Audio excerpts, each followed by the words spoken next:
لک الحمد یا اللہ الصلاۃ والسلام علیک یا رسول اللہ اما بعد۔ سلسلہ ہے ناظرین کے سوالوں کے جواب دینے کا۔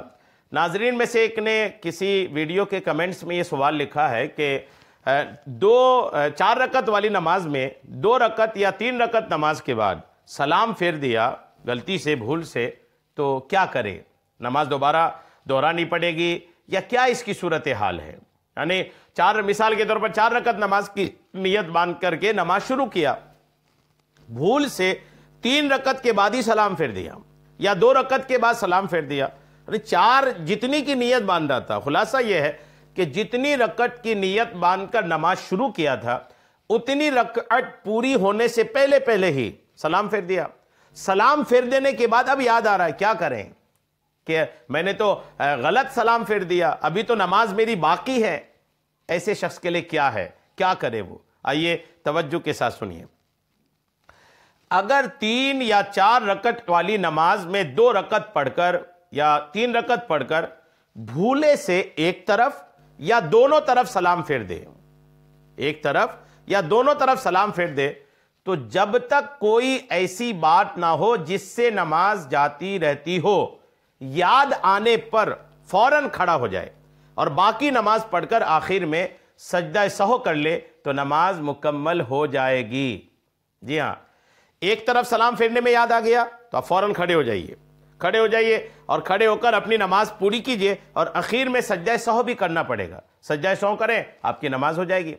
یا آپ نے دونوں طرف سلام پھیر لیا لیکن دونوں طرف سلام پھیرنے کے بعد بھی آپ ابھی کچھ ایسا نہیں کیے جس سے آپ کی نماز جاتی رہی، جیسے کوئی گفتگو نہیں کر لیے، اٹھ کر نہیں چلے گئے اور گھوم کر کے نہیں بیٹھ گئے، یعنی قبلہ سے اپنا سینہ چہرہ سب کچھ نہیں پھیر لیے، بلکہ سلام تو پھیر لیے ہیں لیکن سلام پھیرنے کے بعد بھی ویسے ہی بیٹھے ہیں، ابھی گھوم کر نہیں ہوئے، کوئی بات چیت کلام وغیرہ کچھ نہیں کیے، جیسے نماز میں ہوتے ہیں ابھی ویسے ہی ہیں، لیکن سلام دونوں طرف پھیر دیے ہیں اور یاد آ گیا، تو دونوں طرف سلام پھیرنے کے بعد بھی آپ کے لیے یہ اجازت ہے کہ آپ فوراً کھڑے ہو جائیے اور کھڑے ہو کر اب جو بقیہ نماز ہے آپ کی، جتنی رکعت باقی ہے وہ رکعت آپ پوری کیجئے اور اخیر میں سجدہ سہو کیجئے، نماز آپ کی پوری ہو جائے گی۔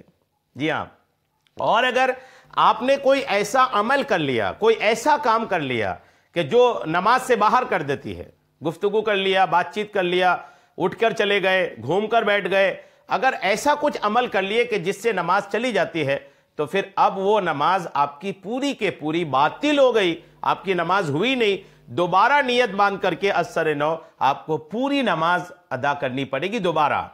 فرق واضح ہے۔ اگر آپ کچھ عمل ایسا نہیں کیے ہیں جس سے نماز سے باہر ہو جائیں تو آپ الحمدللہ اسلام میں بڑی آسانی ہے کہ آپ فوراً کھڑے ہو جائیں اور کھڑے ہو کر کے اپنی بقیہ نماز ادا کریں، اور بقیہ نماز ادا کر کے آپ سجدہ سہو کریں، نماز ہو جائے گی۔ دونوں صورت میں نے آپ کو پیش کر دیا ہے۔ فقہاء کرام نے بار شریعت وغیرہ دیگر تمام فقہی کتابوں میں یہ مسئلہ اسی طرح سے لکھا ہوا ہے۔ اللہ کریم ہم سب کو نمازوں کی پابندی کی توفیق عطا فرمائے، شریعت کے مسائل سیکھنے سمجھنے اور اس پر عمل کی توفیق عطا فرمائے، آمین بجاہ النبی الامین صلی اللہ تعالی علیہ وسلم۔